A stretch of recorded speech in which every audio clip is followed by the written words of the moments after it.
저기 가끔 또 이렇게 공식 모임에서 뵙는 분들도 있고 또 처음 뵙는 분들도 있습니다. 저기 바쁘다는 핑계로 인사도 제대로 못 드리고 그래서 너무 죄송한 마음이었습니다. 오늘 또 변 장관님께서 또 좋은 자리 마련해 주시면서 굉장히 이렇게 조그만 소모임이니까 부담을 전혀 갖지 말고 그냥 평상시에 하던 거 그냥 이렇게 준비해서 좀 소개해 줬으면 좋겠다라고 말씀을 하셔서 저는 그래도 약간 이제 편한 마음으로 준비를 하려고 했는데 제가 지금 굉장히 많이 후회를 하고 있습니다. 이렇게 이렇게 기라성 같은 분들이 여기에 이렇게 많이 참여해 주셔서 지금 많이 이제 부담이 되는 상황이고요. 아, 이럴 줄 알았으면 좀 더 많이 준비해가지고 들어왔을 걸 하는 후회도 있습니다. 좋은 자리 또 마련해 주셔서 너무나 감사드린다라는 말씀을 드리고요. 제가 타이머 돌렸습니다. 이게 뭐 하다 보면은 자꾸 이렇게 길어지기도 하고 또 그래서 가능한 시간 맞출 수 있도록 노력을 좀 하겠습니다. 화면 공유 시작하고요.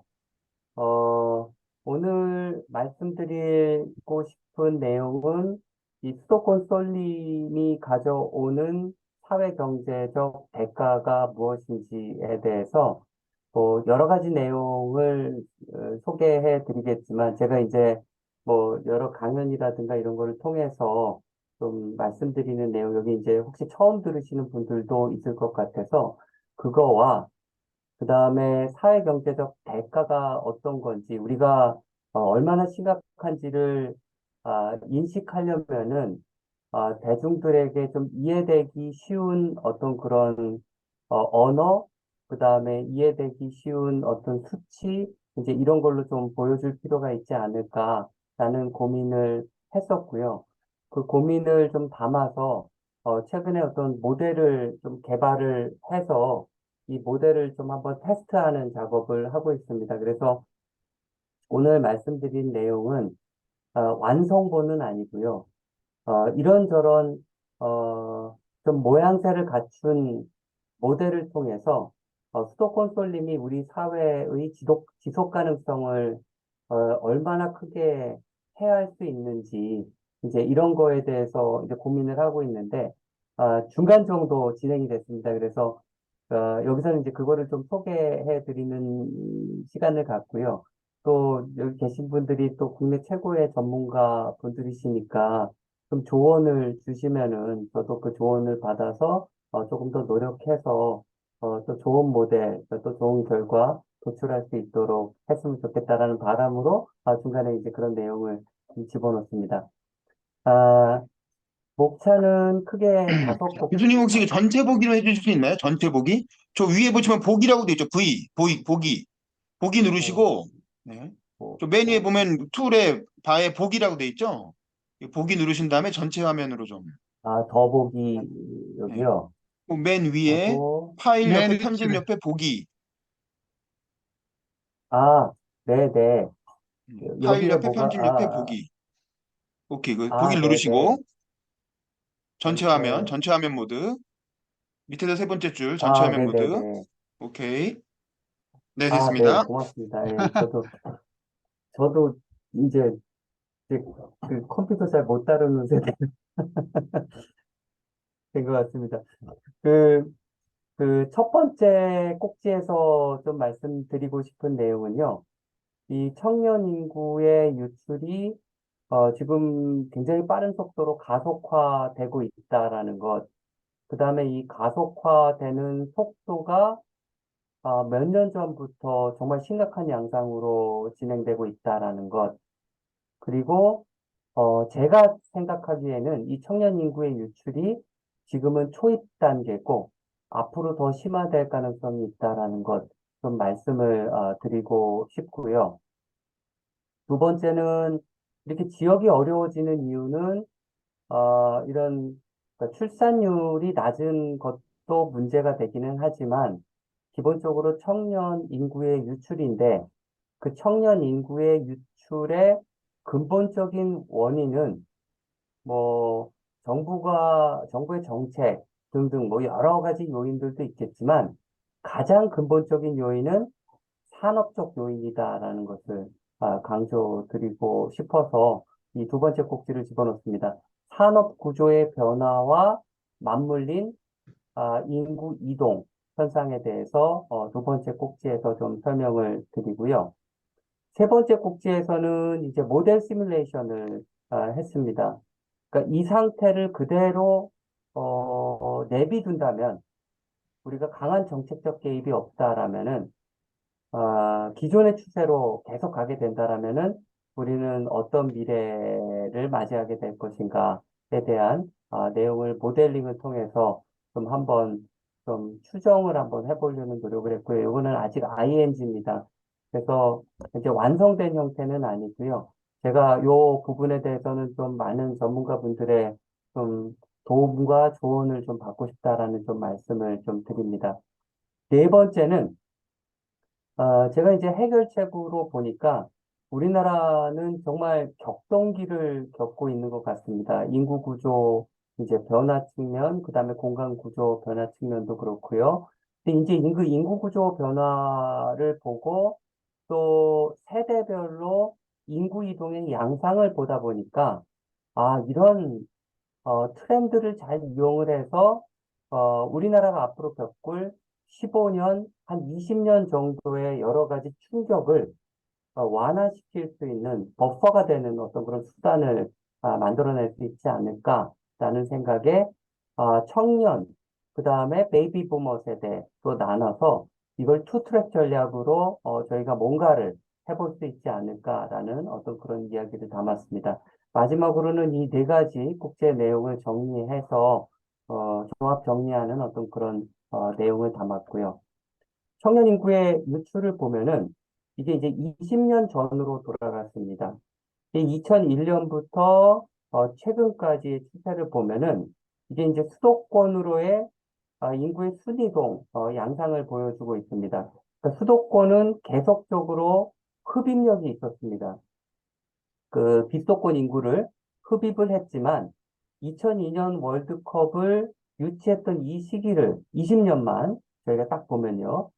이때 픽을 찍고 점점 이 흡입력이 내려오는 어떤 그런 양상으로 나타났었습니다.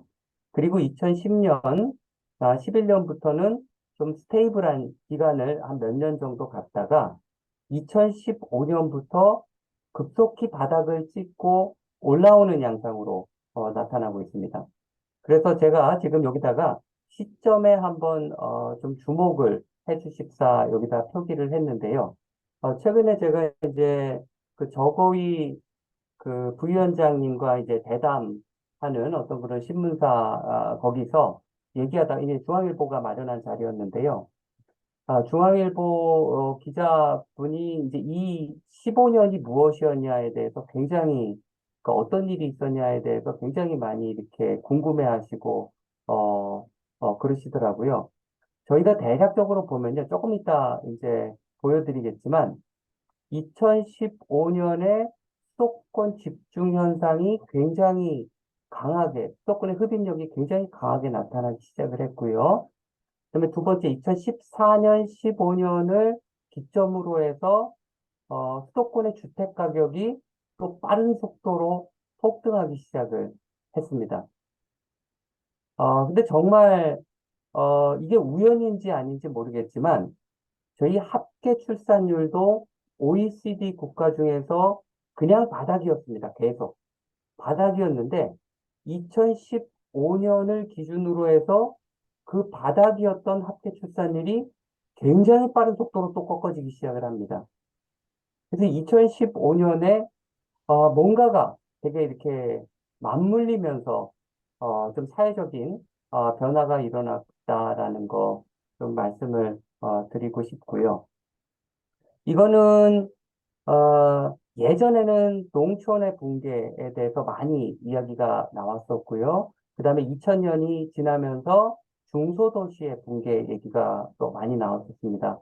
근데 최근에는 이제 이런 지방에서도 이런 대도시의, 그다음에 광역시의 인구 감소 현상, 또 일자리 감소 현상, 이런 것들이 이제 좀 주목을 받고 있는 것 같습니다. 대략적으로 수도권으로의 순이동 현황을 보면요. 이 검은색은 부산시를 나타내고 있습니다.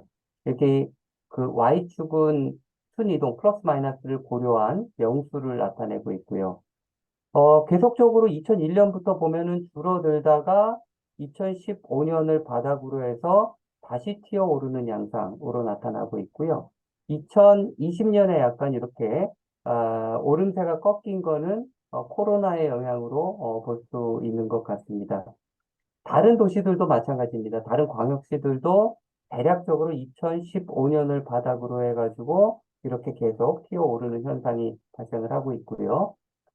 어, 지방의 광역시마다 인구의 스케일이 다르다 보니까, 사이즈가 다르다 보니까, 이거를 청년 인구가 100명이 있다라고 가정을 했을 때, Y축이요. 요거는 이제 청년 인구만, 놓고 본 겁니다. 100명 중에서 몇 명 정도가 빠져나가는가.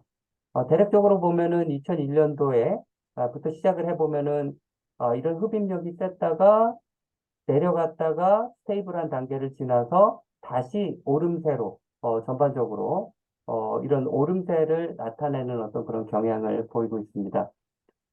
매년 1.5명에서 2명 정도가 빠져나가고 있는 어떤 그런 양상을 보여주고 있고요. 어, 아주 간단한, 그러니까 산수를 이용한 계산으로 해서, 이런 추세가 한 15년이나 한 20년 정도 지속된다라면은, 이게 멈추지 않는다라면은, 정말 지방에 있는 광역시도 좀 버티기 힘든 어떤 그런 상황이 되지 않을까라는 우려를 가지고 있습니다. 이거는 조금 다른 각도에서 본 재미있는 통계인데요.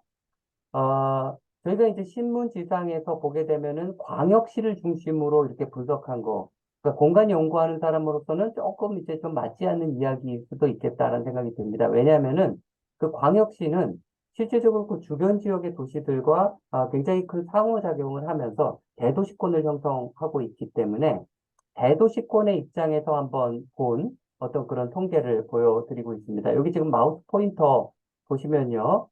인구 변화율을 2000년에서 2010년, 10년간을 끊었고요. 그 다음에 2010년에서 2020년 또 10년간을 끊었습니다. 전국으로 보면 인구는 계속적으로 증가하지만 이 증가세가 약간 누그러지는 현상으로 나타나고 있습니다. 수도권 같은 경우에도 마찬가지로 나타나고 있고요. 특징적인 거는 비수도권은 과거 10년 동안도 계속적으로 증가하고 있는 어떤 그런 그 수치는 작지만 이런 양상으로 나타났습니다. 이제 대도시권으로 봐서 이 대도시권은 기능적 권역으로 한번 묶어본 다음에 이 기능적 권역을 중심으로 한번 살펴본 겁니다. 대전권은 예전에 2000년부터 2010년까지는 한 4.5% 정도의 인구 증가율을 보였다가 최근 10년 동안은 수도권의 스피일오버 이펙트가 굉장히 강하게 나타나서 한 15% 정도를 나타내고 있습니다. 광주권은 계속 마이너스였습니다. 대구권은 플러스였다가 마이너스로 돌아섰습니다. 정말 심각한 지역은 부울경권인데요. 이 부울대도시권 같은 경우에는 2000년에서 2010년 동안은 이렇게 10%였다가 최근에는 마이너스세로 아주 드라마틱하게 이렇게 마이너스세로 변한 어떤 그런 양상을 보이고 있습니다. 이게 지금 벌어지고 있는 어떤 그런 일이다라고 말씀드릴 수 있을 것 같고요. 요 마지막 그 세 개의 열을 말씀을 드리면 전반적으로 대도시권은 계속 성장세를 보이고 있는 어떤 그런 양상, 중도시권과 소도시권을 나눠서 분석을 해보면 이 중도시권은 여기에 표현하지 않았지만 대략적으로 중도시권, 소도시권을 좀 분류해가지고 클러스터링을 한 결과를 기반으로 말씀을 드리면 도시권이 그러니까 사이즈가 작으면 작을수록 더 많은 인구 유출이 나타나는 현상. 이거는 사실 인프라랑 관련이 되어 있는 것 같습니다. 그러니까 인프라가 상대적으로 열악하면 열악할수록 그러니까 소도시권에 열악할 가능성이 크고요. 이제 그런 인프라들이 이렇게 밀어내는 현상. 그 다음에 또 일자리랑도 또 관련되는 어떤 그런 현상인 듯합니다. 이런 과정 속에서 그러니까 수도권과 수도권은 아래에 있는 선이고요. 여기에요. 그 다음에 비수도권의 상대적 GRDP 비중을 보면 80년대 중후반에는 수도권이 급속한 성장을 GRDP 측면에서요 했고요. 그 다음에 공업화란 이름으로 기계가 도시 외곽에 나가고 비수도권에도 어느 정도 배치가 되면서 비수도권과 수도권의 그러니까 상대적 GRDP로 보면요. 동시 성장 기간이 한 20년 동안 지속되었다라는 것. 여기도 한번 자세히 보시면요. 2015년을 기점으로 해서 수도권의 상대적 GRDP가 비수도권의 상대적 GRDP를 역전하는 어떤 그런 현상들이 벌어지고 있습니다. 그래서 2010년 이후에 이런 현상이 굉장히 강하게 나타나고 있는 어떤 것도 이제 이런 GRDP 측면에서 볼 수가 있습니다. 결국은 이런 변화의 이면에는 어떤 거가 가장 강력한 힘으로 작용하고 있는가를 한번 보면은 저는 사실 진단이 일자리라고 봤고요.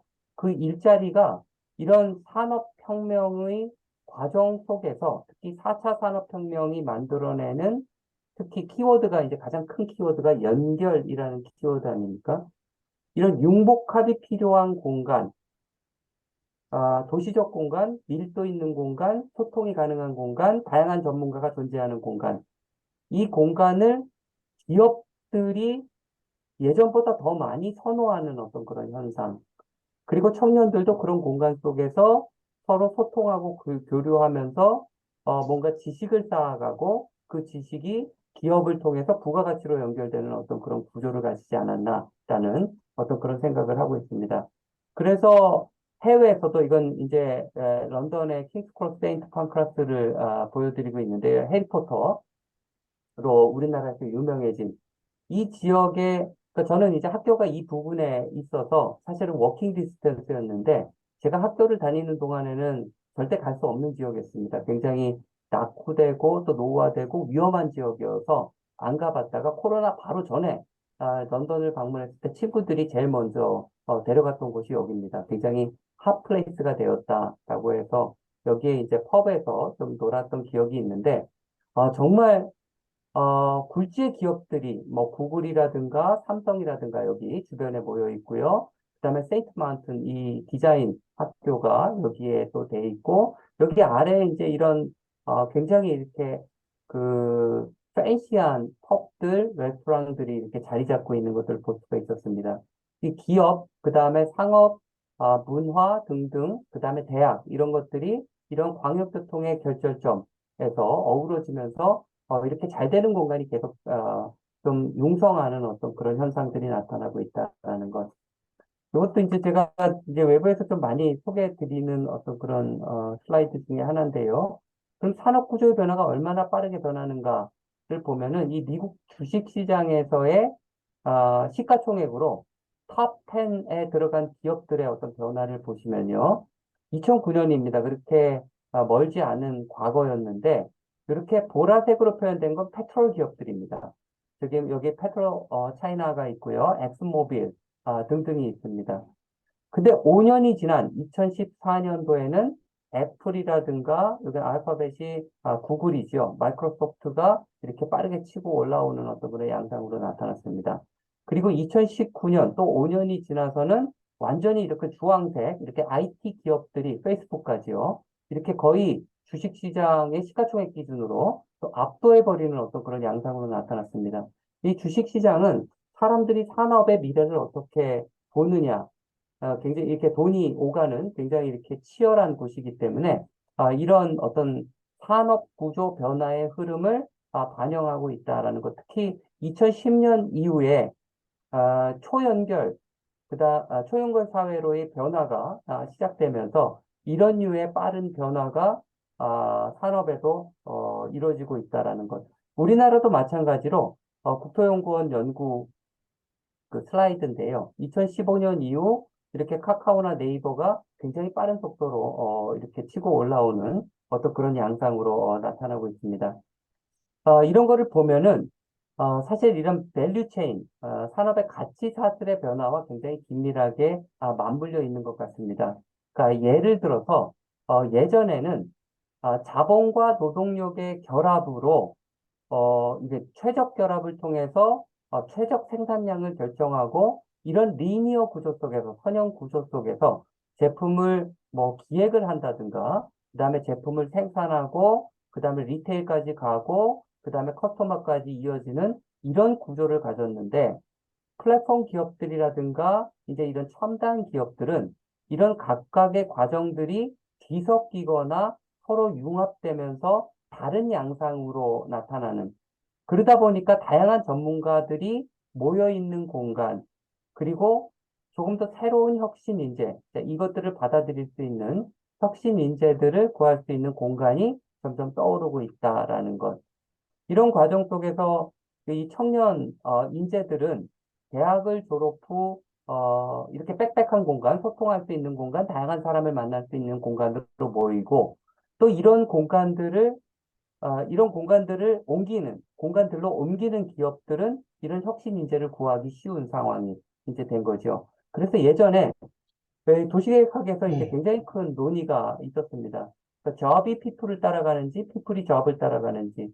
지금 이 첨단 기업들이라든가 이제 혁신 인재들을 구해야 되는 어떤 그런 기업들은 job이 people을 따라가는 어떤 그런 양상으로 나타나고 있다라는 것. 이게 물고 물리면서 되는 지역이 계속 융성하는 어떤 그런 양상으로 나타나고 있다라는 것.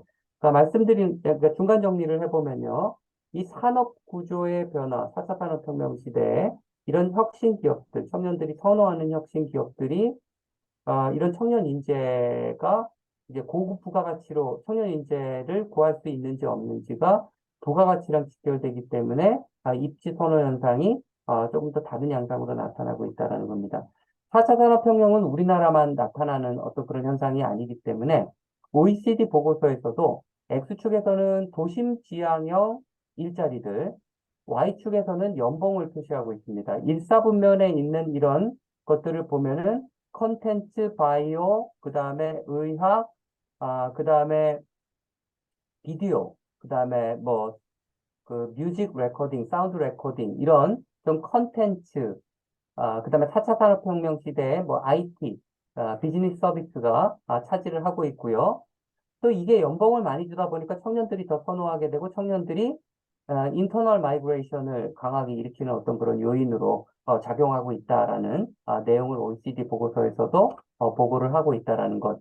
이런 과정 속에서 잘 나가는 지역과 그렇지 않은 지역의 격차가 점점 벌어지고 있다라는 것을 OECD 보고서에서도 좀 이런 내용을 담고 있습니다. 여기 Y축은요, 비즈니스 버스 레이트고요. 그러니까 비즈니스가 생성되는 속도고요. X축은 각각의 나라들을 이야기하고 있습니다. 우리나라는 여기 네 번째에 있는데요.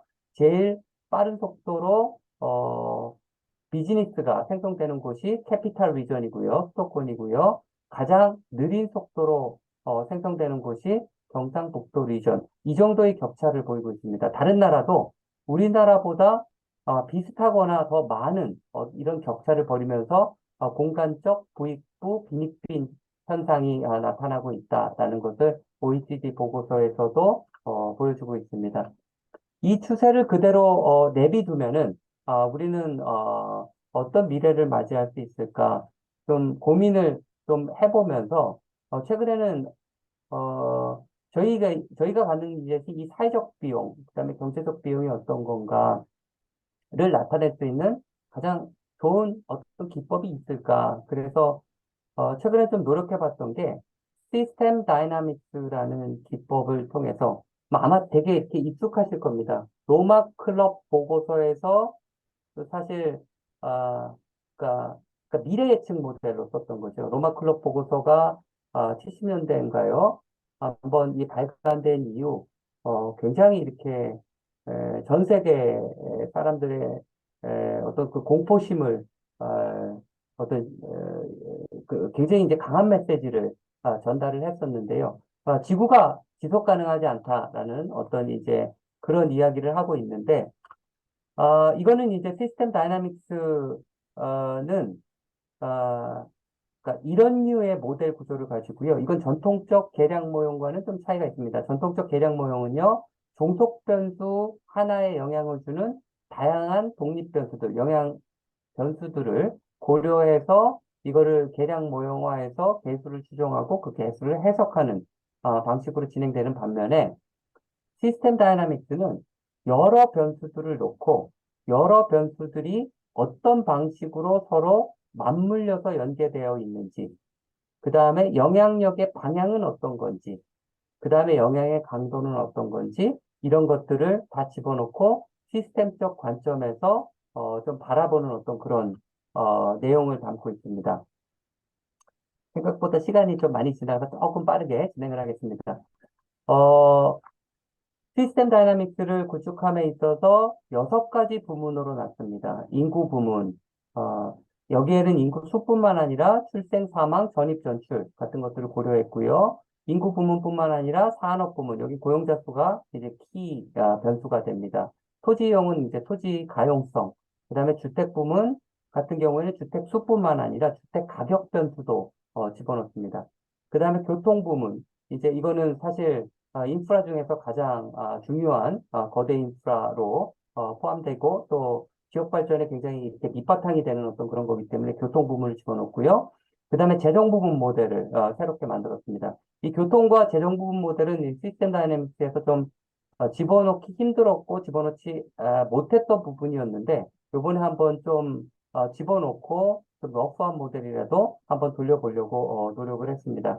인구 부문을 대략적으로 보시면 여기 전입 전출뿐만 아니라 출생 사망에 이 영향을 주는데 사실 인구 같은 경우에는 이 출생률도 그러니까 이 주택 가격, 출생률, 인구가 서로 맞물리는 관계다라는 것. 다들 잘 아시다시피 주택 가격이 높아지면은 이런 출산율이 낮아지고 이런 낮은 출산율이 또 인구를 줄이는 어떤 그런 기제가 작동하는 어떤 이런 것들을 보여주고 있습니다.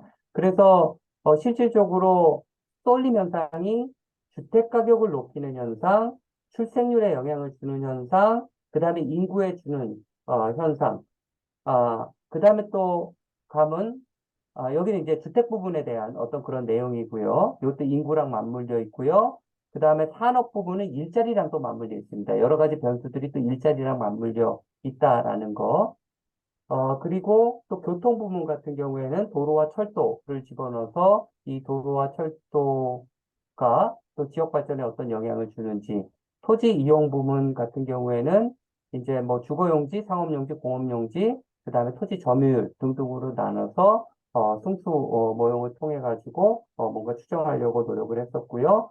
재정 부문은 예산을 투입했을 때 산업 관련된 일자리뿐만 아니라 도로와 철도에 어떤 영향을 주는지를 모델화시켜서 이 6가지 부문을 전체 모형에서 좀 연결을 해가지고 하나의 변수가 변화했을 때 다른 변수들이 어떻게 변하는지를 좀 추정을 하려고 했습니다. 가장 저희가 이제 우리 사회의 지속 가능성과 관련해서 가장 좀 집중적으로 보려고 노력했던 변수는 인구의 쏠림, 그 다음에 주택 가격이나 일자리에 미치는 영향, 이런 영향이 또 출산율에 미치는 영향, 어느 정도 미치는지, 이제 이런 거에 대해서 좀 추정을 하려고 노력을 했고요. 여기는 이제 기본 모형, 에서 여기는 이제 모든 변수를 다 나열하진 않았고요. 주된 변수들이, 그러니까 어느 출처에서 나왔는지, 그 다음에 몇 년도 자료를 사용했는지, 그러니까 미래 예측을 위해서, 그냥 소개를 하고요. 제일 중요했던 건 이 SD 모델, 시스템 다이나믹스 모델을 돌리는데, 이제 인구 모형의 이런 타당성을 판단하기 위해서 2050년까지 통계청에서 예측한 자료가 있습니다.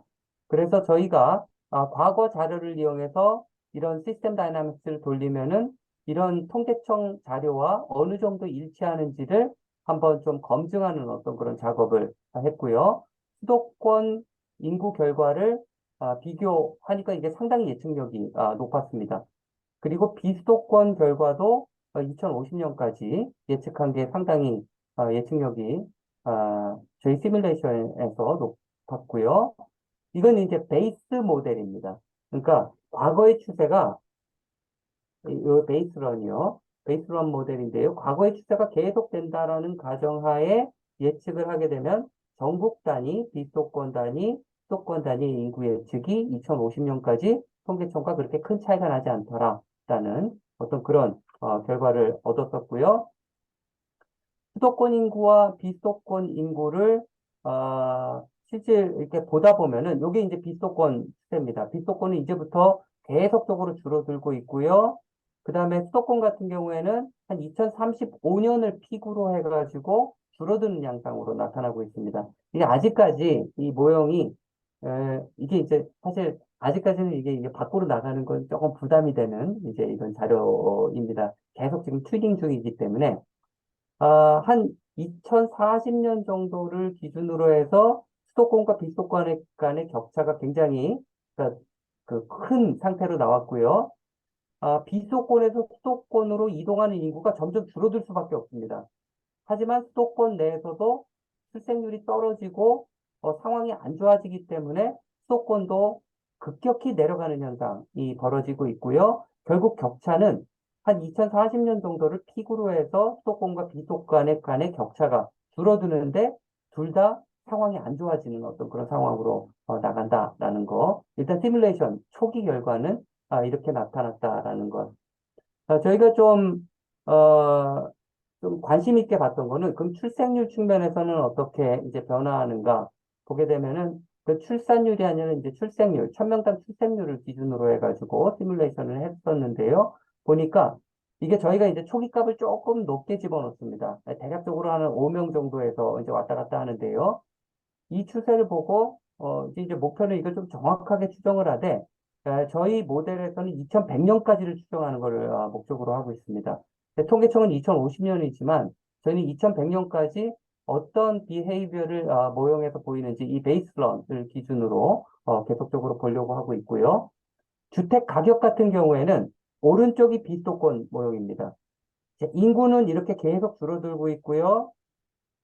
비수도권에서의 주택 가격은 연평균 상승률이 요거는 이제 명목 가격이라고 보시면 됩니다. 인플레이션까지 감안한 명목 가격 기준으로 0% 상승하는, 그러니까 실질 가격은 계속 내려가고 있다라고 판단을 해주시면 될 것 같고요.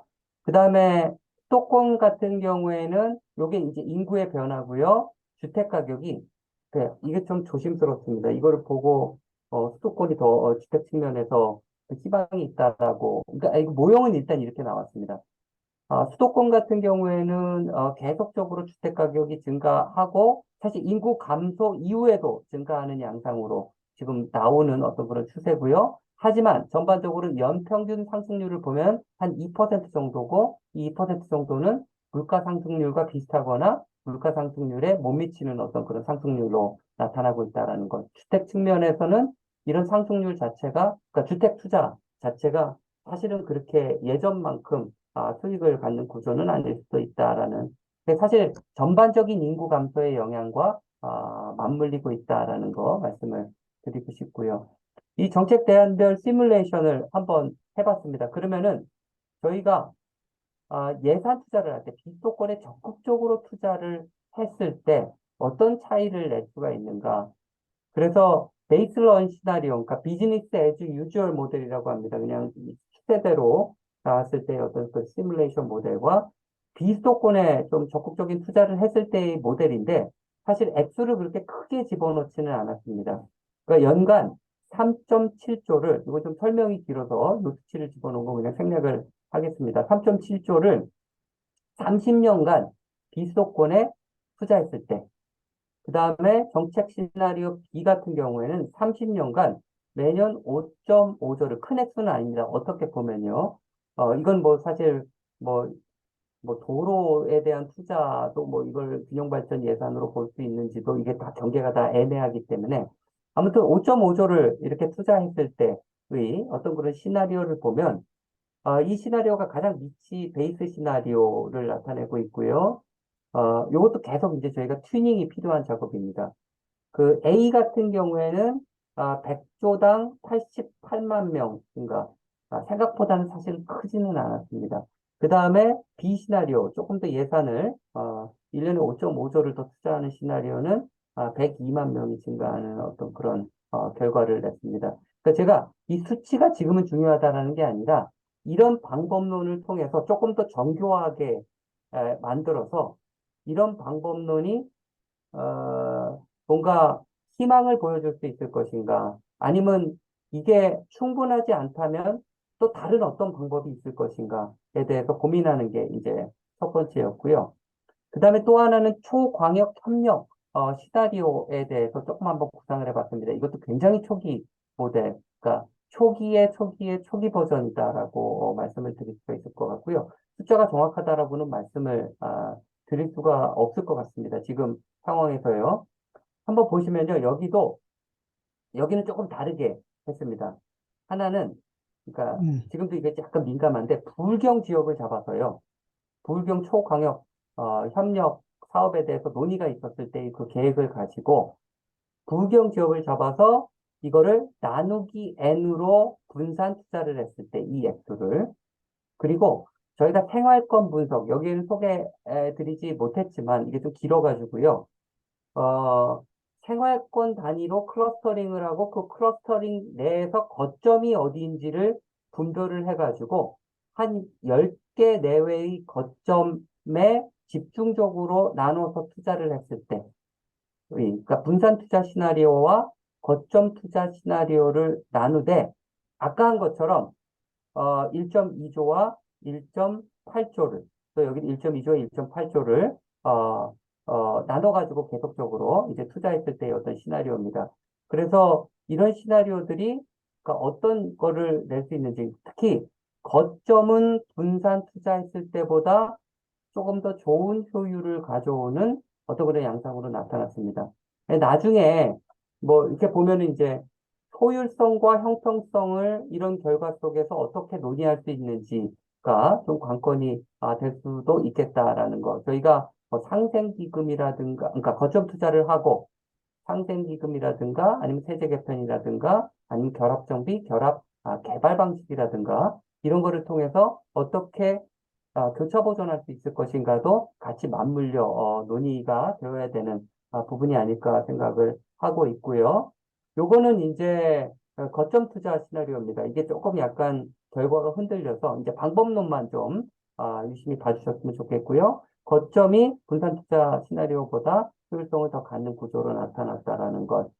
이거는 이제 제가 이제 최근에 조금 정교화하려고 노력을 하는 거고요. 한 4개월, 5개월 정도가 지나면은 이것보다 훨씬 좀 더 어드밴스된 모델로 조금 더 정확한 수치, 그다음에 정확한 패턴을 좀 뽑아낼 수 있을 것 같다는 생각이 들고요.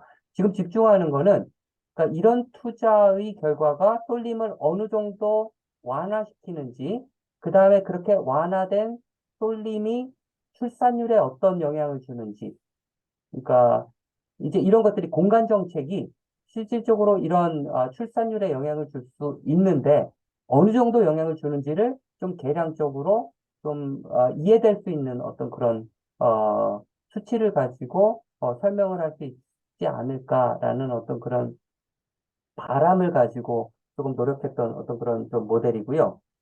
요거는 조금 이제 결이 다르지만, 꼭, 혹시 여기 처음 또 이 내용을 들으시는 분이 있을 것 같아서, 저는 지금, 우리나라가 한 15년, 20년 정도는, 전 세계 어느 국가들보다, 인구 구조의 변화, 산업 구조의 변화, 공간 구조의 변화가, 이 세 측면에서 굉장히 격변기를 거칠 거기 때문에, 이 15년, 20년을 어떻게 견뎌내는지가 우리나라의 지속 가능성에 굉장히 지속 가능성 여부를 결정하는 어떤 그런 큰 게 될 거다라고 생각을 하고 있습니다.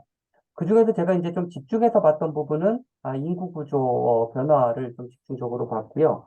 이 베이비 부머 세대를 보시면 이렇게 1차 베이비 부머와 2차 베이비 부머가 있는데 1차와 2차가 55년생부터 74년생까지 20년 동안 걸친 기간에 태어난 이들을 이야기하고요. 1685만입니다. 올해 58년 개띠생이신 분들이 65세 고령 인구로 편입이 되었는데, 정말 우리나라가 문제가 되는 거는 65세 이상 인구로 편입이 되면은 모든 법, 제도 시스템이 쉬어야 되는 것으로 좀 이렇게 설계가 되어 있습니다. 자, 사실 그러면은 사회가 저는 이제 지속 가능하지 않은 거, 이 거의 이제 산수의 문제고요. 저희가 이제 계속 고용이라든가 정년 연장이라든가 연금 개혁은 저희가 이제 피할 수 없는 어떤 그런 현실인데 이 모든 노력들, 이런 변화들, 그다음에 이 모든 노력들이 청년 세대와도 같이 맞물려서 생각을 해야 된다라는 거. 그러니까 이런 베이비 부머에 대한 정책이 청년들을 위한 정책과 같이 맞물려 있다라는, 그다음에 또 어떻게 맞물려 있는지도 저희가 이제 고민해야 되는 게 아닌가라는 또 그런 생각을 가지고 있고요. 1차만 보더라도 매년 고령자로 편입되는 수가 71만 명, 68만 명, 76만 명, 77, 84, 91, 90. 2차 베이비 부머는 매년 65세 이상 인구로 고령 인구로 편입되는 수가 훨씬 더 큽니다. 이게 20년 동안 지속되는데 어떤 나라도 이런 경험을 하는 나라가 없고요. 저희가 이런 인구 구조 변동에서 오는 충격이 이제 굉장히 큰데 우리가 이제 이거에 대한 준비가 좀 덜 되어 있는. 그래서 저희가 이게 보다 보니까 1, 2차 베이비 부머가 출생지가 어디고 지금 어디에 살고 있는지를 인구 주택 센서스를 통해서 보다 보니까 강원, 충북, 뭐 충남, 전북 같은 이제 이런 경우를 보면요. 굉장히 그러니까 반 정도 되는 포션이 1, 2차 베이비 부머가 지금 현재 수도권에 거주하고 있습니다. 그리고 예를 들어서 경북 같은 경우에는 한 27% 정도만 수도권에 있는데 이분들은 일자리가 있는 대구가 일자리가 있었기 때문에 이런 수도권과 대구로 그다음에 부산으로 분산되는 어떤 그런 효과가 있었습니다. 단 전북 같은 경우에는 주변에 일자리가 없었기 때문에 수도권으로 이주가 굉장히 많았다라는 것. 그러니까 아직도 상당수의 베이비 부머 세대가, 그러니까 우리 대한민국 인구의 3분의 1을 차지하는데 그 중에서 굉장히 많은 포션이 이런 비수도권 출신이고 이 비수도권 출신들이 은퇴가 깊숙이 진행됐거나 은퇴를 앞두고 있는 상황에서 이분들이 고향으로 돌아가거나 아니면은 주변에 있는 농어촌을 굉장히 이렇게 열망하고 있는 것들, 저는 이제 인터뷰를 통해서 이제 이런 것들을 굉장히 많이 느꼈고요. 실제 농촌경제연구원에서 설문조사한 거를 보면은 가고 싶다라고 얘기를 하는, 그러니까 대도시를 떠나고 싶다라고 얘기하는 비율이 한 60%, 이거는 이제 설문조사 결과마다 다르지만 짐을 싸고 있다도 한 15% 정도로 나타나는 어떤 그런 결과로 보여지고 있습니다. 한번 인구 이동이 지금 현재 어떻게 일어나고 있는지를 한번 보면요. 대구 경북 중심으로 본 겁니다.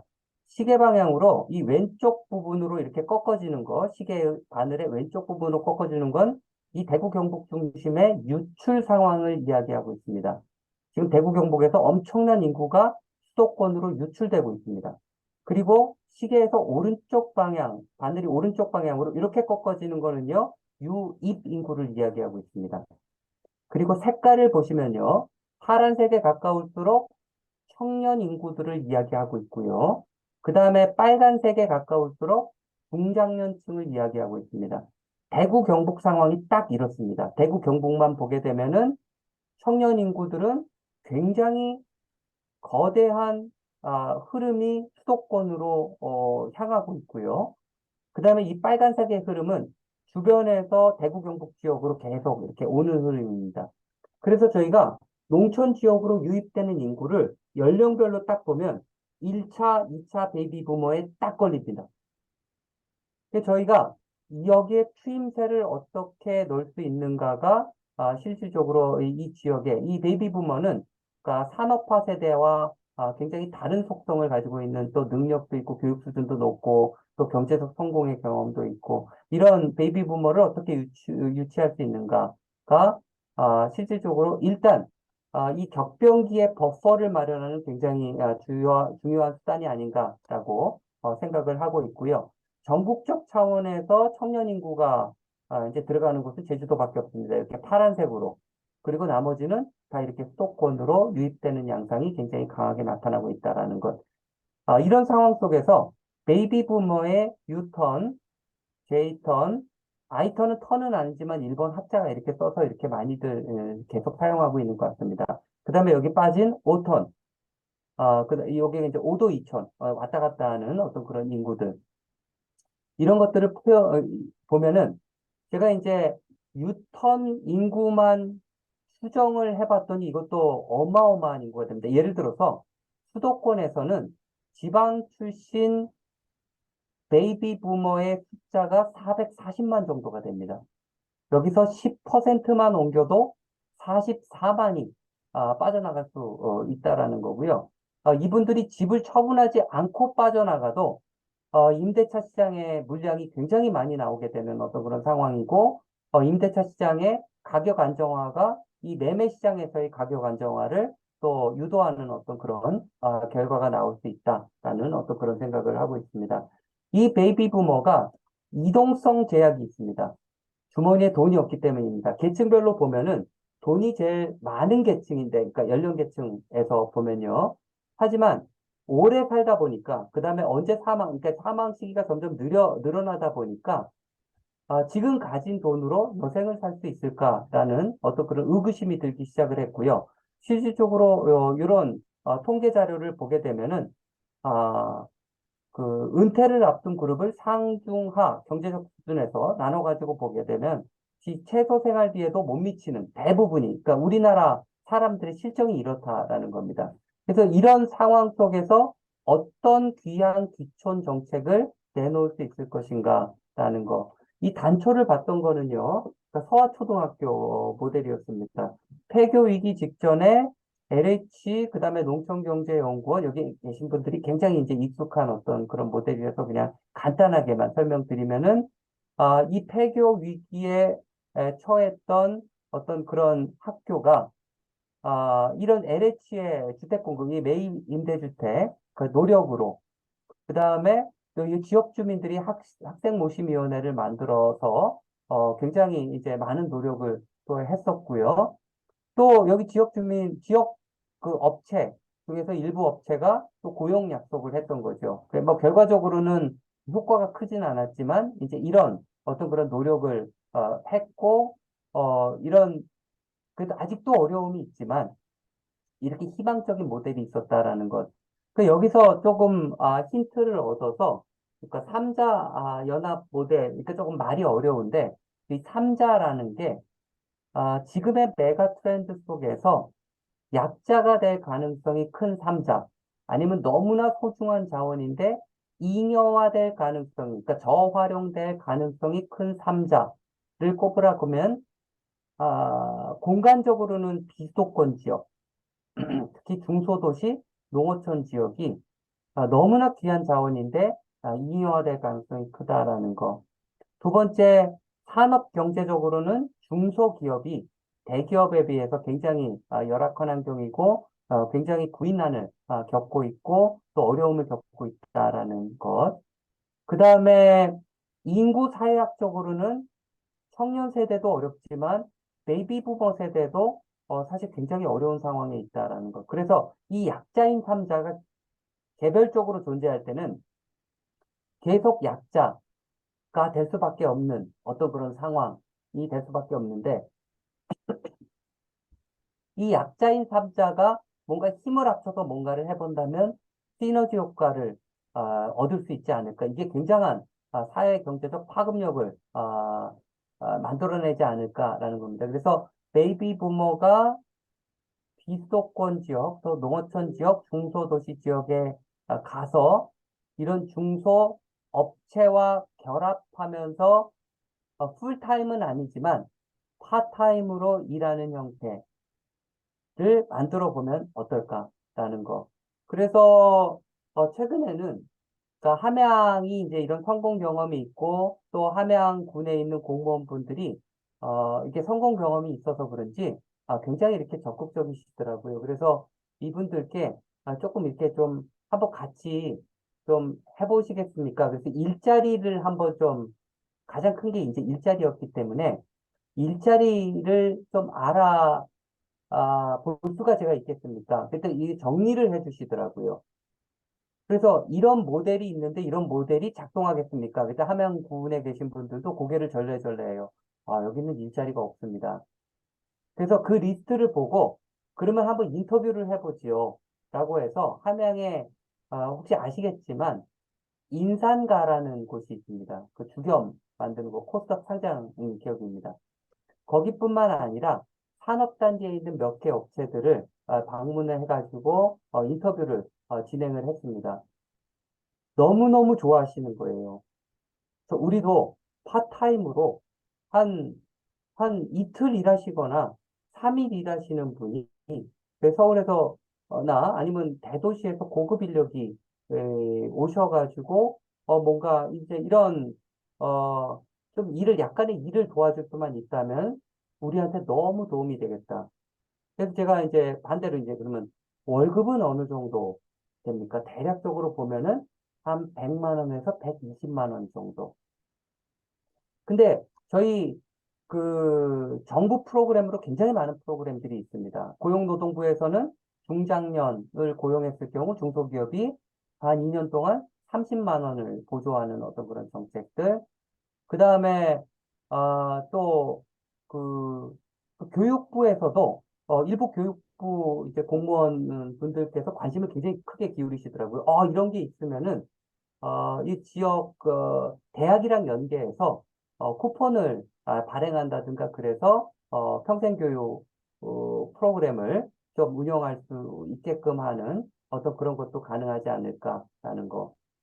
보건복지부에서도 여기에 그러니까 이런 농촌 지역에 맞는 의료 시스템 같은 거, 그러니까 주치의제도 같은 거죠. 이거를 좀 이렇게 특화된 어떤 그런 시스템을 마련해 가지고 이런 것들을 좀 할 수 있지 않을까. 그러니까 우리가 프로그램이 없는 게 아니라 여러 정부의 프로그램들을 여기에 돌려서 제공을 하면서 기업에서 제공하는 100만 원 이상의 임금들. 그러니까 이게 이제 광주형 지역상생의 일자리에서는 이거를 사회적 임금이다라고 표현을 하죠. 그래서 이런 사회적 임금으로 보충하는 어떤 그런 것들을 프로그램들을 장소 기반형으로 잘 마련을 하게 된다라면은 이것도 뭔가 가능성이 있지 않을까라는 생각. 그래서 LH에서는 함양 같은 경우에도 뭐 한 20만 원에서 25만 원에 이게 굉장히 이렇게 양질의 주택인데 아, 임대료를 그 정도를 내고 20년을 거주할 수 있는 어떤 그런 조건 원한다라면요. 그게 이제 마련이 될 수 있었던 거죠. 그래서 이런 시스템을 저희가 좀 구축을 해서 뭔가 베이비 부머의 귀환 귀촌을 촉진할 수 있다라면은 인생 이모작 시기에 굉장히 좋은 대안이 될 수 있지 않을까라는 이 수요는 굉장히 많을 것으로 예상이 되고요. 근데 최근에는 제가 이제 그 서울에서 이런 모델에 관심 있는 몇 분들을 만나서 보니까 되게 이렇게 어, 같이 하고 싶다라는 분들이 많아서, 이런 것들에 대해서 좀 고민을 하고 있고요. 여기에 이제 뭐 주고받는 어떤 이제 이런 것들이 있는 거죠. 이 3자가 주고받는 여러 가지 이제 좀 내용들이 있다라는 거 말씀을 드리고요. 논의를 정리를 해보겠습니다. 아, 요 부분에 대해서 제가 이제 혁신과 관련해 가지고 못 드린 말씀이 좀 있긴 하지만, 그러니까 이 젊은 인력들, 그러니까 젊은이들의 성향이 굉장히 많이 바뀌고 있습니다. 그다음에 배우는 방식이 바뀌고 있고요. 사람을 만나는 방식이 바뀌고 있습니다. 그래서 달라진 어떤 그런 젊은이들, 그다음에 달라진 산업 구조, 이것들을 담을 수 있는 공간 체계를 구축하는 게 굉장히 중요하다라는 것. 작은 도시라도 특색 있는 발전을 하게 된다라면은, 그러니까 큰 물고기가 아니라 빠른 물고기, 변화에 적응하는 물고기가 살아남는 시대가 오지 않았는가라는 생각. 농촌은 도시와 경합하는 관계가 아니라 어쩌면 굉장히 보완적인 관계, 그러니까 도시가 가지지 못했던 어떤 그런 굉장히 귀한 자원이 있고, 그거를 다움이라는 이름으로 잘 키워낸다라면은, 진짜 하이엔드 공간이 될 수 있지 않을까라는 어떤 그런 생각을 하고 있고요.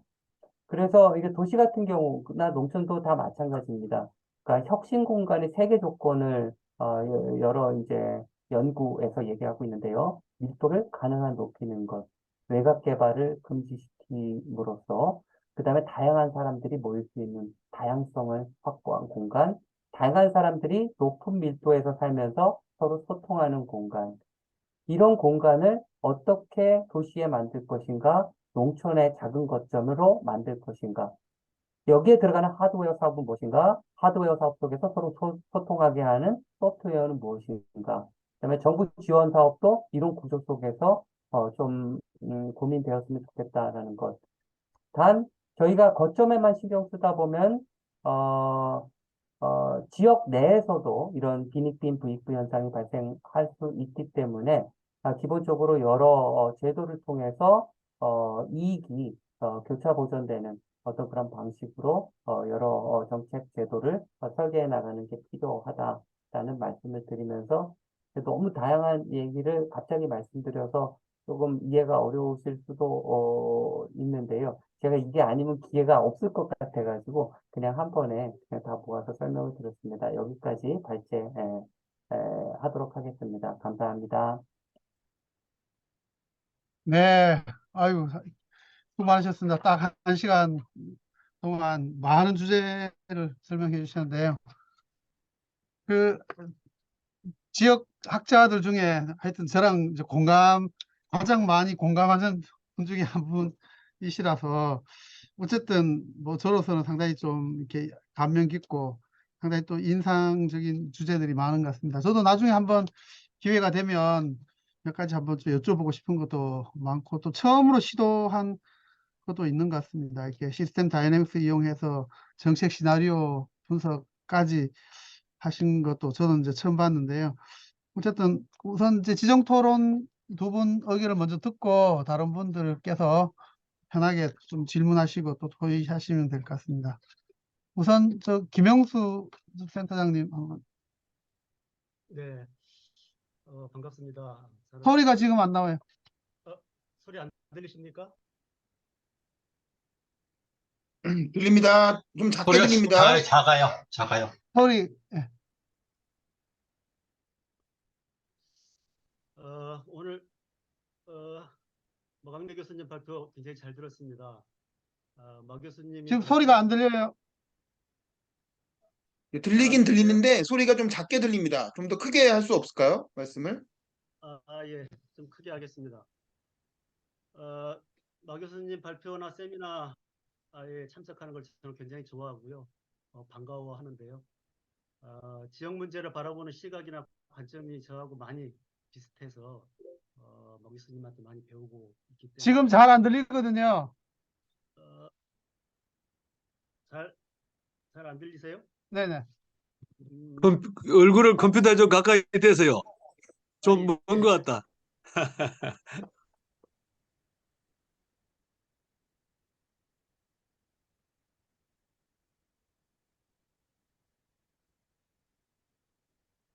네네.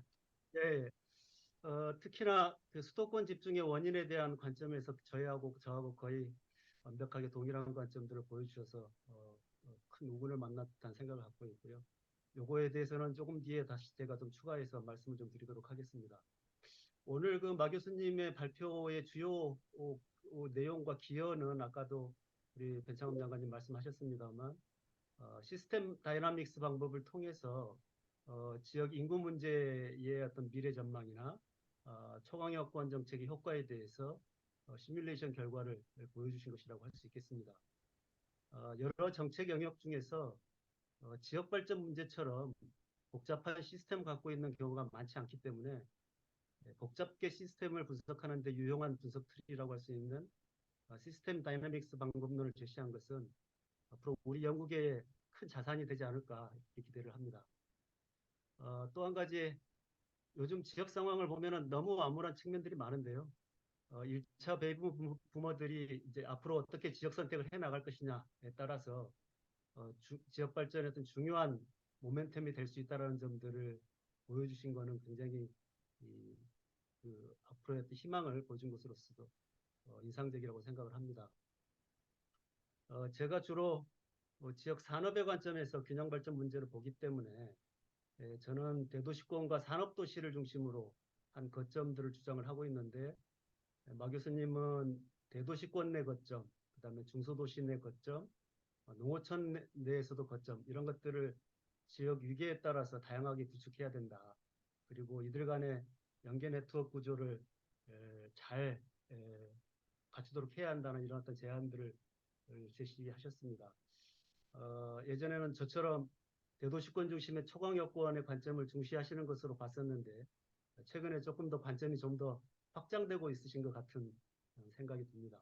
이 부분에 대해서는 이제 앞으로 저도 좀 더 연구를 많이 해봐야 될 거라고 생각을 하고 있고요. 제가 그 수도권 집중의 어떤 사회적 비용과 관련해서 토론을 의뢰를 받고 나름대로 생각한 것들을 중심으로 해서 마 교수님께서 발표하신 것을 좀 보완하는 의미에서 몇 가지 좀 말씀을 드릴까 합니다. 마 교수님 오늘 발표하신 것처럼 그 2015년을 기점으로 해서 2015년이 거의 변곡점으로 작용을 하고 있는 것 같은데요. 수도권 집중 양상이 갈수록 더 심화되고 있는 상황이라고 할 수 있습니다. 수도권의 어떤 집중 현상이 사실은 한국만의 특별한 상황은 아니지만은 한국이 유독 다른 선진국들에 비해서 심한 것은 사실입니다. 제가 OECD 주요국들의 어떤 수위 도시하고 수위 도시를 제외한 상위 5개 도시 이들의 어떤 인구 비중이나 GRDP 비중, 성장 속도 이런 것들을 비교해 봤을 때 우리나라의 수도권의 일부 집중 현상은 유독 심한 것을 확인을 할 수가 있었습니다. 다른 선진국들에 비해서 수도권 집중이 심한 이유는 여기 계신 분들 너무나 잘 아시겠습니다만 뭐 일부 행정 기능을 제외하고 경제, 사회, 문화, 교육, 정치 이 모든 것들이 다 서울에 집중되어 있기 때문이라고 할 수 있는데요. 시가총액 100대 기업들의 본사의 거의 90% 이상이 이 서울과 서울 인접 지역에 있고 대학의 지역 서열화 문제는 정말 심각합니다. 이거에 더해서 이제 우리 어떤 산업 구조 자체가 이제 성장을 주도하는 산업들이 변화한 건데요. 예전에는 가전이나 자동차나 조선, 철강, 화학 같은 이런 것, 그 주요 주력 성장 산업들이 지역에 있는 국가산업단지들을 중심으로 해서 좀 비교적 균형 있게 퍼져 있었습니다. 그래서 이런 어떤 산업들이 성장을 하면서 지역의 성장을 끌어왔기 때문에 균형 발전의 문제들이 지금처럼 그 더 이렇게 심각해지지 않았는데요. 최근에는 반도체라든지 바이오, 2차 전지, 디스플레이와 같은 그 첨단 전략 산업 중심으로 성장 주도 산업이 변화를 하고 있는데 이들 산업의 수도권 집중도가 매우 큽니다. 반도체 같은 경우는 수도권 집중도가 지금 90%에 거의 육박을 하고 있고요. 바이오도 그렇고 2차 전지는 그 수도권에 인접한 충청권 지역 이게 매우 집중도가 심한 그런 어떤 산업 구조의 를 보이고 있습니다. 특히 그 마광래 교수님 발표하신 것처럼 2015년을 기점으로 해서 이게 저는 이제 2015년 정도가 우리나라에서 4차 산업혁명 시대로 본격적으로 진입한 시기라고 저는 생각을 하고 있는데 이때가 일종의 이제 디지털 전환이 본격적으로 나타나기 시작하고 그것을 대표적으로 보여주는 게 카카오나 네이버와 같은 기업들이 시가총액 10위권 안으로 들어서기 시작하는 게 이때라고 할 수 있습니다. 이게 이제 4차 산업혁명 시대가 되면 제조업에서도 소프트웨어 경쟁력이 굉장히 중요한 시대로 가게 되는데요. 대표적으로 자동차에서 요즘에 나타나고 있죠. 그래서 지식 서비스업과의 연계성이라든지 고급 기술 인력의 확보가 용이한 곳 이런 것이 성장에 이제 매우 유리한 지역이고 그쪽으로 인구나 산업이 집중하고 있는 것이고요. 그러면서 이제 공간 측면에서는 대도시권이 더욱더 중요해지고 대도시권 내에서도 도심이 새로운 혁신 거점으로 구상하는 혁신지구론이 지금 나타나고 있습니다. 이러는 것들이 이제 저희 수도권 문제를 더욱더 심화시키고 있는 주요한 근본 원인이라고 할 수 있는데요.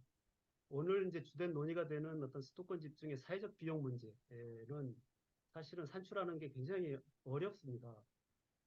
여기 성경종 이사장님께서 국가균형위 위원장으로 계실 때 학계에서 집중적으로 사실은 이걸 연구를 좀 했었는데 뚜렷한 결론이 나지 않았습니다.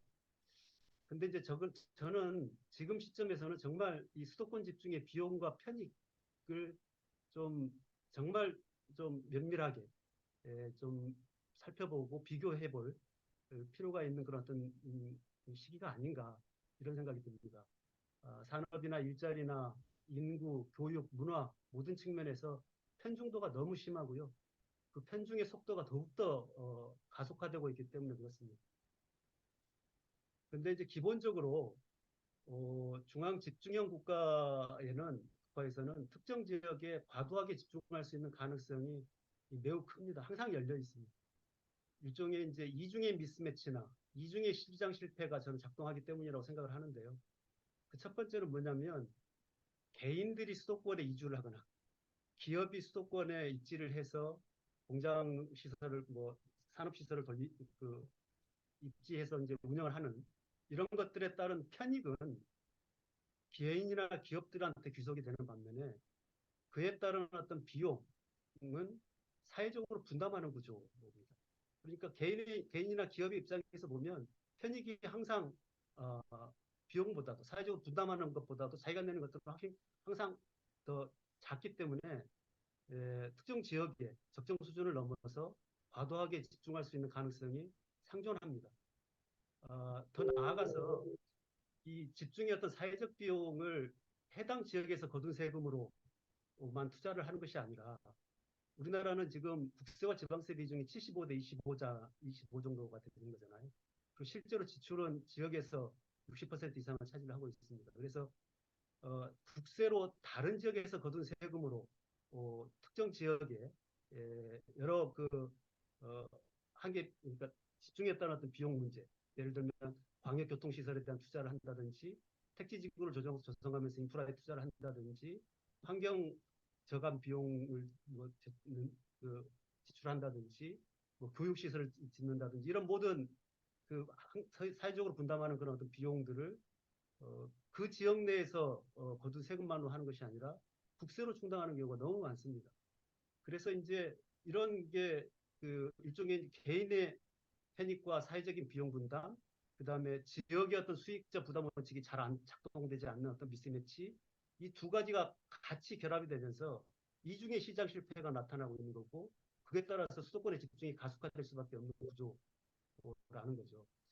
그래서 이제 이 문제들을 좀 제대로 좀 잡기 위해서는 그 집중에 따른 어떤 그 비용과 편익을 산출해서 비교해 보는 것이 매우 중요한 어떤 시기라고 저는 생각을 하는데요. 오히려 비용을 산출하는 것보다도 편익의 산출이 사실은 더 어렵다라고 봅니다. 실제로 이제 수도권의 기업들이 집중을 하면서 발생하게 되는 것이 이제 직접경제 효과라고 할 수 있는 건데, 이 직접경제 효과에 따라서 덕과 성장이라고 할 수 있는데, 이 직접경제 효과라고 하는 것이 있는지 없는지는 판별이 가능하고, 지역 간이나 산업 간에도 비교도 가능하고, 추세적으로도 늘어나는지 줄어드는지는 판별이 가능합니다. 대체적으로 지역 생산함수를 추정을 하고 생산 요소별로 기여도를 분리하고 총요소 생산성 같은 것들을 분석을 하게 되면 알 수가 있는데요. 문제는 그러면 그 편익이 자, 센터장님 약간 좀 다른 분이 많기 때문에 약간 좀 압축 좀 해주세요. 네. 예, 그렇게 하겠습니다. 뭐 15분 내에 끝내려고 생각하고 있습니다. 그래서 이제 그 금액으로 비교를 해야 되는 건데, 이거 금액으로 따지기가 굉장히 어렵다라는 측면이 이제 문제가 되고 있는 거죠. 결국에 지적경제 효과는 성장의 문제로 귀결이 되고요. 지적 성장의 문제는 산업과 일자리의 문제로 되는 건데, 아무튼 최근에 어떤 수도권 문제는 아까 반도체 산업도 말씀드렸습니다만, 이렇게 성장을 주도하는 산업들이 수도권의 집중도가, 편중도가 너무너무 크기 때문에 이제 큰 문제고, 정책적인 측면에서도 이번에 15개 국가산업단지를 지정을 했는데, 용인의 반도체 국가산단을 지정하기 위해서 14개 지역이 들러리 선 것이나 마찬가지거든요. 수도권의 국가산업단지가 지정이 된 것은 수도권 정비계획의 최후 보루가 무너졌다고 봅니다. 이제 완전히 무용지물화된 거라고 볼 수 있는데요. 이렇게 국가의 어떤 산업을 책임져야 되는 주요한 산업이 수도권에만 이렇게 집중을 하는 것이 과연 공급망 안정성 차원에서도 문제가 없는지에 대한 검토를 좀 해봐야 됩니다. 이미 이제 전력과 용수 문제가 심각하게 제기가 되고 있고요. 두 개의 삼성과 SK 하이닉스의 그 반도체 클러스터가 제대로 작동을 하려면 10기가와트 정도의 전력이 필요하다고 그러는데 거의 뭐 원자력 발전소 한 7기 정도가 새로 만들어져야 되는 그런 어떤 상황이라고 할 수 있습니다. 가까운 일본의 경우는 라피더스라고 하는 그 반도체 연합 기업이 있는데 여기는 저기 홋카이도에 공장을 짓습니다. 그리고 TSMC는 저 밑에 있는 구마모토에 공장을 짓습니다. 다 도쿄 근처가 아니죠. 반도체 공장 얼마든지 수도권 벗어나서 입지가 가능합니다. 근데 지금 그걸 못 하고 있는 건데요. 아무튼 이런 것들을 이제 좀 살펴봐야 될 것 같고 결국에는 해결의 실마리는 균형 발전에 대한 국가의 역할이 명확하게 좀 정립이 될 시기가 지금 아닌가 이런 생각이 들고요. 지역들끼리는 경쟁하기만 해서는 안 될 거고 합의와 협력 체계를 끌어내는 게 중요한데 기존의 부경의 어떤 광역연합 같은 것들을 통해서 합중연행을 하려고 했던 그런 어떤 시도들도 있었는데 요즘에는 완전히 이제 각자 도생하는 형식으로 가고 있습니다. 그리고 이게 더욱더 이제 광역자치단체 수준의 각자 도생이 아니고 기초자치단체 차원에서의 각자 도생으로 가고 있어서 아무튼 굉장히 지금 균형 발전이 더욱더 어려워지고 있는 거 아닌가라는 생각이 들고요. 그리고 결국에는 아까도 말씀드렸듯이 과밀했던 사회적 비용과 그것에 대한 부담을 일치시키려고 하는 노력들이 필요한데 그렇게 하려면 지방세를 뭐 더 비중을 높이는 것과 같은 그런 어떤 재정제도만 가지고는 안 되고 우리나라에 좋은 제도가 사실은 있습니다. 이명박 정부가 지역 상생발전기금을 만들었거든요.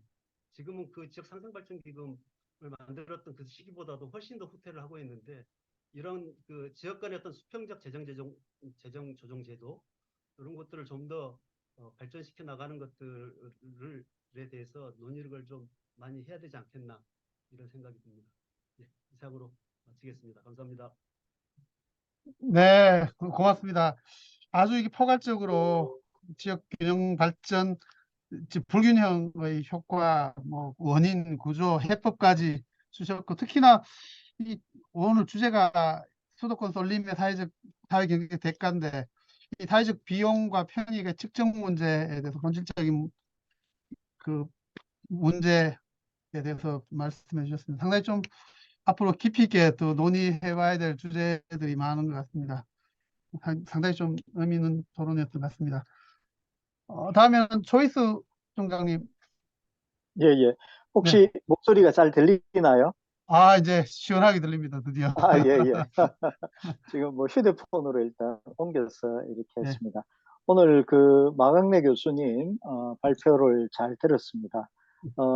지금 막 연구하고 계시는 여러 가지 내용들을 우리 모임에 유익을 주시기 위해서 이렇게 좋은 그 팩트와 또 증거 기반의 여러 가지 내용들 그리고 상상력까지 많이 주셔서 굉장히 공부가 많이 됐고 유익한 시간이 됐다 이렇게 말씀을 드리겠습니다. 조금 이제 먼저 좀 말씀드리고 싶은 것은 이번 연구가 갖는 좀 가치라 할까요? 그런 부분에서 먼저 좀 말씀을 드리면 우리나라의 특히 그 수도권 이런 것이 이제 인구에 우리가 이제 전망을 하게 되는데 수도권 집중의 이제 장래에 대한 여러 가지 분석을 시스템 다이내믹스를 이용을 해서 이렇게 보여주셨다는데 좀 의미가 있는 것 같습니다. 두 번째는 이제 이 공간 투자의 여러 가지 그 효과 분석 이런 것들을 해서 이제 좀 보여주셨다 이런 부분이 있고 세 번째는 그 인구학적인 그런 지금 우리나라는 전 세계 주요 국가들하고 여러 가지 공유는 하지만 굉장히 큰 차이점 중에 하나가 인구학적인 변화가 다른 나라하고는 비교가 되지를 않는 것 같습니다. 그 중에 하나는 극초라고 이제 뭐 어떤 분은 표현도 하시던데 이렇게 이제 사실은 고령화는 어떤 면에서 이제 이 저출산에 따라오는 현상인 것 같습니다. 그래서 이제 상대적으로 우리나라는 다른 나라에서 미국은 좀 길었던 것 같고 뭐 일본은 한 3년밖에 안 됩니다만 이 베이비 부머의 1, 2차 베이비 부머 에코 세대까지 이 세대가 한국의 여러 가지 경제 그리고 이제 인력 사회복지까지 영향을 굉장히 많이 미치게 되는 것 같습니다. 이런 측면에서 이 베이비 부머의 그 인구학적 특성을 가지고서 여러 가지 앞으로의 좀 바람직한 우리 사회의 어떤 변화를 제시해 주셨다. 이런 점에 저는 의미가 있다 이렇게 생각이 됩니다.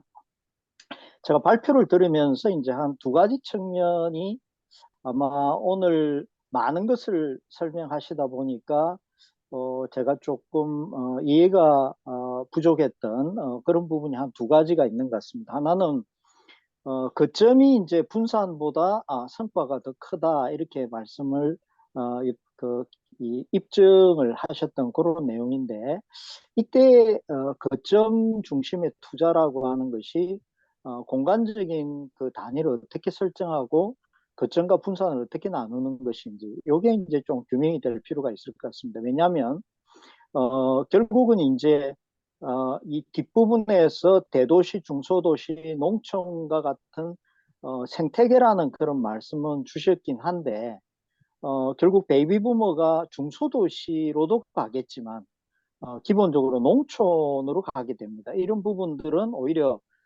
분산형 그런 어떤 구조를 염두에 두게 되는데 이 부분이 이제 좀 설명돼야 될 부분이 아닐까 이런 생각이 들었고요. 두 번째 좀 궁금한 부분은 제목은 이제 수도권 쏠림의 사회경제적 대가 이게 참 중요한 것 같습니다. 제가 그 OECD의 그 TL2라는 단위의 분석을 보면은 우리나라가 수도권도 이게 이제 The Better Life라고 하는 그런 이 대시보드 같은 통계를 내게 되는데 제가 이렇게 광역권을 이 집약으로 내지 않고 대시보드 자료이기 때문에 보니까 수도권도 삶의 질이 좋지 않다라는 것을 알게 됐습니다. 특히 그 대기질 하나로 이제 환경을 보게 되는데 이런 것은 이제 수도권이 굉장히 안 좋습니다. 그리고 주거 여건이라든지 이런 것들이 굉장히 안 좋아서 수도권 집중의 사회경제적 대가가 오늘 마 교수님 발표한 거에 보면은 주택 가격의 이제 물가 상승률 아래의 이런 증가가 비수도권 달리 예측되는데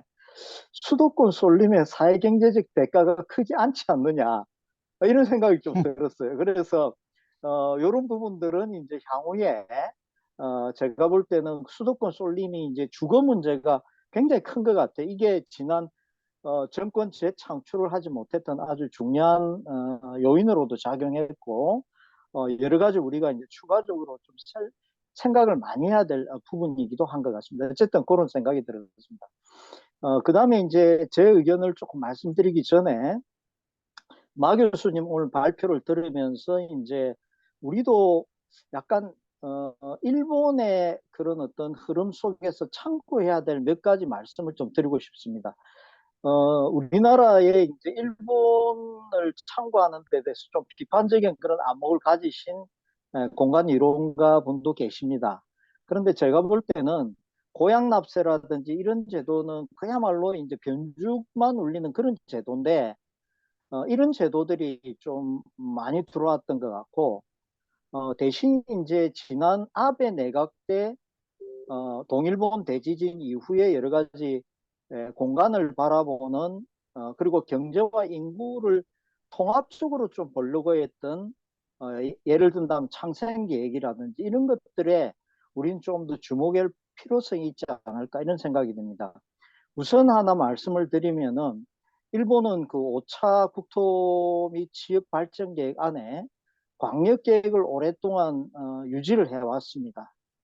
그러면서 이제 컴팩트와 네트워크 중심이 되는 대류 촉진형의 그런 어떤 공간 계획이라고 하는 것을 밝히고 있는데 우리에게는 5차 국토계획에서 이 광역 계획을 드러내 버린다든지 오히려 이거 이제 문재인 정부 때 진행됐던 부분인데 오히려 이 아쉽게 전개된 부분이 굉장히 많은 것 같습니다.